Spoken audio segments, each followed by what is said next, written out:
प्यारे बच्चों, अस्सलाम वालेकुम। आज हम सुनते हैं हुर्फ टे की कहानी। टीना और टोटो कमरे में बैठे टीवी पर टार्जन वाला कार्टून देख रहे थे। छोटा भाई टीपू अपने खिलौनों, ट्रक और ट्रैक्टर से खेल रहा था। उधर से अम्मी ट्रे में टिंडे और टोकरी में टमाटर रखे कमरे की तरफ आ रही थी।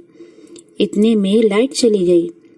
अब्बू ने जल्दी से उठकर टॉर्च जलाई।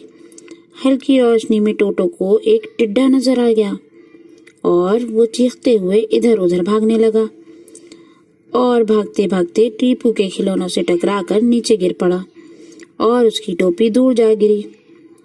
उसकी टांग में चोट लग गई और टीपू का ट्रक भी टूट गया और टूटकर टुकड़े टुकड़े हो गया। दादा का टेलीफोन आया तो उन्होंने सारी बात सुनी और टोटो को समझाया कि बहादुर बच्चे ऐसे डरते नहीं हैं। टोटो ने दादा से वादा कर लिया कि अब कभी नहीं डरेगा।